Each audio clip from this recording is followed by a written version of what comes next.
Hello दोस्तों, last mile approach के इस यूट्यूब हिंदी चैनल पर आपका स्वागत है। आइए देखते हैं top 5 static and dynamic MCQ series जो यूपीएससी और यूपीपीएससी 2022 के लिए बहुत ही महत्वपूर्ण है। पहला प्रश्न, department for promotion of industry and internal trade या उद्योग और आंतरिक व्यापार संवर्धन विभाग किस मंत्रालय के अंतर्गत आता है? ऑप्शन ए वित्त मंत्रालय, ऑप्शन बी वाणिज्य उद्योग मंत्रालय, ऑप्शन सी कृषि मंत्रालय, ऑप्शन डी गृह मंत्रालय। और इसका सही उत्तर है option B DPIIT IIT the ministry of commerce and industry या वाणिज्य और उद्योग मंत्रालय के अंतर्गत आता है। सो ऑप्शन बी हमारा सही है।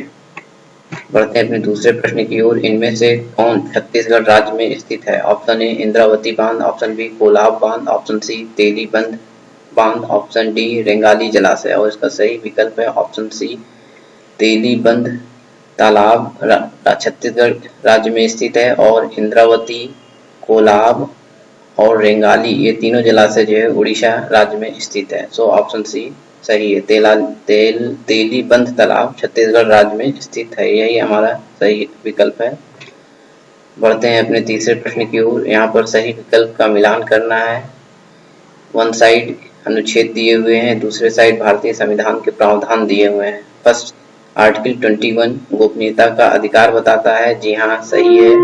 दूसरा अनुच्छेद 110 धन विधेयक के विषय में चर्चा करता है, जी हाँ यह भी सही मिलाया गया है, इसलिए यहाँ पर दोनों ही सही हैं। बढ़ते हैं अपने तीसरे प्रश्न की ओर। बांध पुनर्वास और सुधार परियोजना या ड्रिप परियोजना the dam rehabilitation improvement project के संबंध में निम्नलिखित कथनों पर विचार करें। पहला, इसे केंद्रीय जल आयोग द्वारा 2012 में विश्व बैंक के सहयोग से लॉन्च किया गया था, जी हाँ पहला स्टेटमेंट सही है। दूसरा, शुरुआत में इसे उन सभी राज्यों के लिए लॉन्च किया गया था जिनके पास बड़े पैमाने पर बांध संरचनाएं थी, गलत। दूसरा स्टेटमेंट गलत है क्योंकि यह कुछ ही राज्यों के लिए शुरुआती तौर पर लॉन्च किया गया था, इसलिए हमारा सही विकल्प है ऑप्शन ए केवल फर्स्ट ही सही है।